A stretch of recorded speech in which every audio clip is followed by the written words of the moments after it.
I'm speaking with Dr. Ahmed Calvo, that's Ahmed Calvo, and you are head of a part of the federal government called HRSA.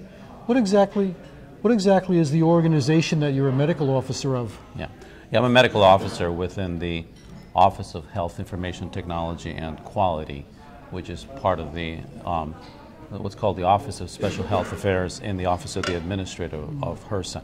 Now, HRSA stands for the Health Resources and Services Administration. It really is an agency within the U.S. Department of Health and Human Services that funds the largest primary care network in the nation. It actually handles many other programs that relate to populations all over the nation in different combinations. Maternal and child health, for example. We have another bureau called the HIV/AIDS Bureau that handles all of the HIV/AIDS grants-making infrastructure of the nation and globally. Are any of these clinics in this area, in the Silicon Valley area? Oh yes, we have over 8,000 facilities all over all states and territories, and there's one here in East Palo Alto, for example, but they're all over the nation, frankly. Now, I understand that you're trying to develop new models of delivering health care. What are some of the new concepts in your model of health care? Okay. Well, probably the most basic new real concept is the notion of an expanded care team. The notion that somehow you have a single doctor as maybe on average 15 minutes visits for 4 visits for a Medicare patient, really making a difference to their health outcomes is hard to believe because in practice most people spend their day living by themselves or with friends or with family. So we're interested in an expanded care team in a much more broader sense that includes the public health department, IT staff, and the analysts of data. I would say mathematicians included in the expanded care team. I would say that caregivers in the home care situations as part of a much broader sense of what it takes to stay healthy or be healthy. When you talk about a team, does that mean that the patient actually sees all these different people? Here's the radical idea. To include the patient as part of the team in the decision making is really a brand new idea. It's only in the literature of nursing and psychiatry that in the past the models actually included the patient. And before that, it was always what you were doing to the patient in the model. So yes, the idea is the patient actually has some authority and some decision-making, real engagement, because they're going to have a role in that decision-making through self-management decision-making, and they essentially will control who has access to the information because it's going to be their personal health record that's involved. The technology piece is a lot of other issues. The bottom line is you have the patient really involved and they have control over their information, but their relationships are more complex with other people than had been acknowledged in the past. And some of that is health information exchange, the electronic medical records and the hospital records and other things. But beyond that is the notion of collaborating together to truly improve that individual or family's care or community. Now, right here we're at this Triple Helix conference. What does this have to do with the Triple Helix conference? The futures-based agile thinking effort says that government and industry and academia together need to really be engaged in creating that future. And the question becomes, what specific interventions might be of value to pivot towards health rather than health care? In our discussions, the Federal Health Futures Group is really interested in pivoting from health care as a specific topic to the broader concept of health. Health as a national security concern, health as a national important aspect of the thinking that needs to be going on around the nation. Do you mean like preventive health measures, do things to keep you healthy before you get sick? Partially including prevention, but really beyond that. In other words, it's now pretty clear that people improve as part of social networking group process. In other words, a whole cohort of people can either gain weight or lose weight together. If you think that through, it means that human beings need to interact with other human beings to really come to certain decision making and choices about their activities.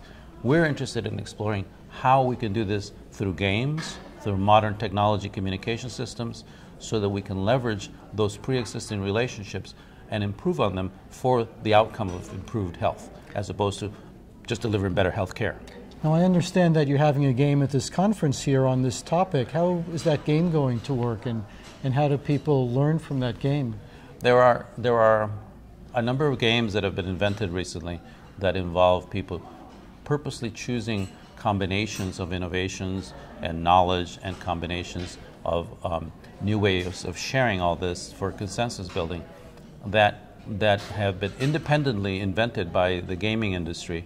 And the question we're pivoting on a panel a little later is, can this be applied to health as a national interest? And we think it can. That's what we're going to explore in the panel session today that was put together. So the game is to help refine the model, basically? That's part of the work, yes. The game was developed by the gaming industry with academia, but it has not been applied previously to health, which is what the Futures group was specifically focusing on, the notion of how do we bring other resources to bear on the discussion around pivoting towards health as a national interest. So the question became, how do we converge and overlap the discussion around health in the future with the parallel processing that was going on around computers and gaming?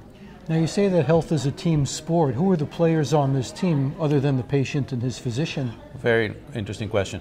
Yeah, our sense is that health as a team sport allows us to, for example, use a football analogy, that we are mainly playing on defense. You have the individual, maybe if you think of the front line as the primary care or health education members of a team, maybe some of the people in the back line who are more like the specialists and such. And the person who's trying to manage their health care or their health maybe could be thought of as the quarterback. And the problem with that is that they don't have necessarily all the right plays or all the right framework for conversation, because you're playing pickup games.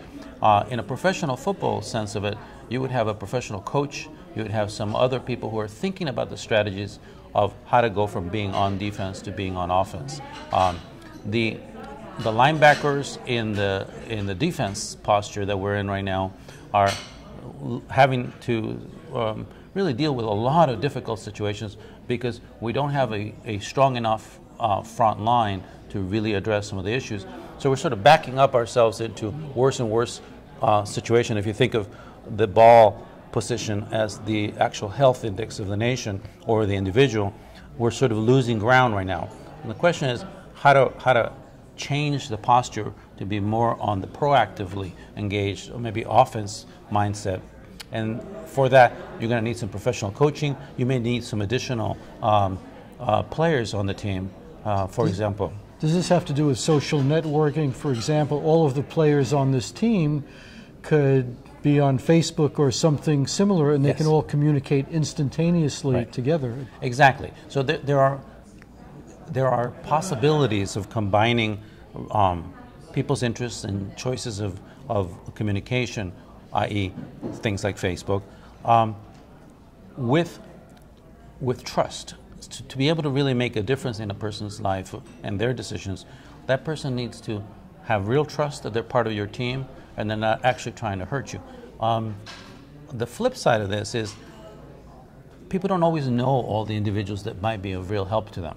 And so social networking and use of telecommunications and such to help that might allow you to meet other people that truly would make a difference to you. So in this case, maybe not another doctor for the purpose of health care, but maybe someone who helps you come up with a new idea for how to get fruits and vegetables to your community.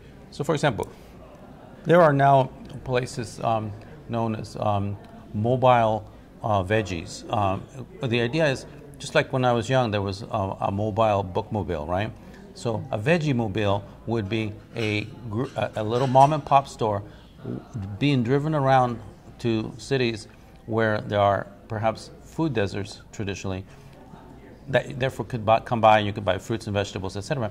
Well, people wouldn't even know about these things unless they start sharing the fact that these concepts already exist, and maybe we could help replicate this more further in the real world, but having it communicated through the virtual communication systems. Now, how much traction has this thing gained so far? A lot of people are proposing ideas for dealing with public health issues. There's a lot of demand for resources. The approach you're talking about, does that look like it's going to be the coming thing? That it's There are a lot of different projects in play in parallel right now. So the futures-based group is really looking at a variety of these activities, but there are already various kinds of efforts that have been launched. For example, the First Lady's Let's Move initiative, really out of the White House, that is trying to address obesity and trying to address the concept of communication at the local community level, for example, by getting organizations to work together and then sharing that on a national level as well.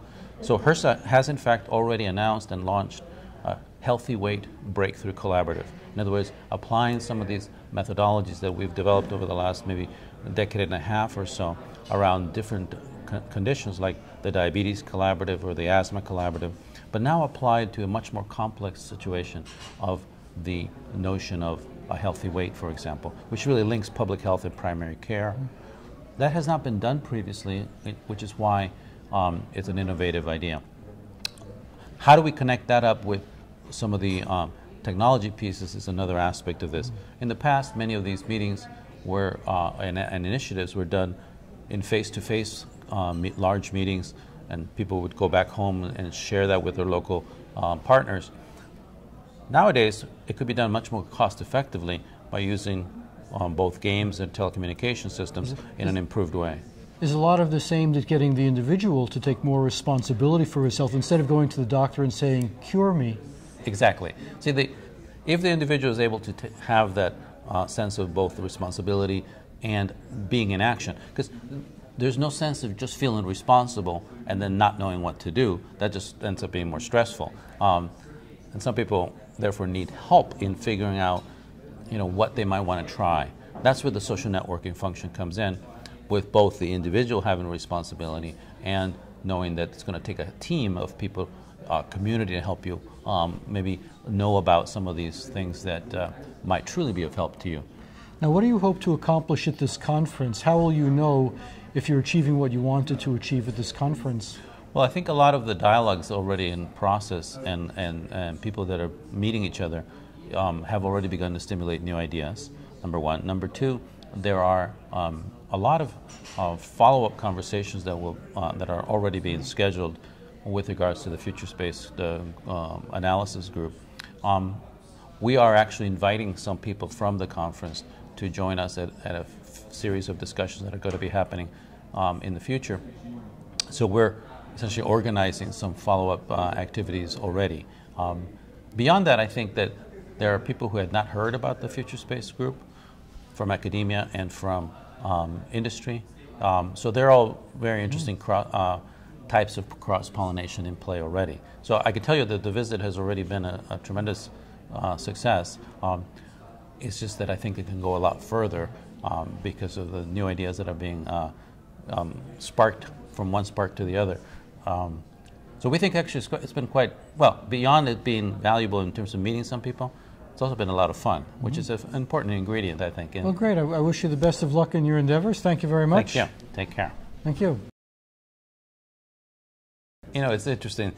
These are topics which are sometimes complex because you have the individual level, you've got the family level, and you've got the community level, and then together they create the national level, and then on top of that you got the whole sort of earthling level. And all the ecosystems relate to each other. All the health information exchanges really relate to each other. And nowadays, it doesn't really matter from an email point of view or gaming world whether you're across the hall or across the country, for example. So there's a very nice possibility of connecting up modern technology to address what are really ecosystem problems like infectious diseases, which are now global in nature because of our modern industry and flights and telecommunications. Modern transportation. Absolutely. It becomes The dark side of technology.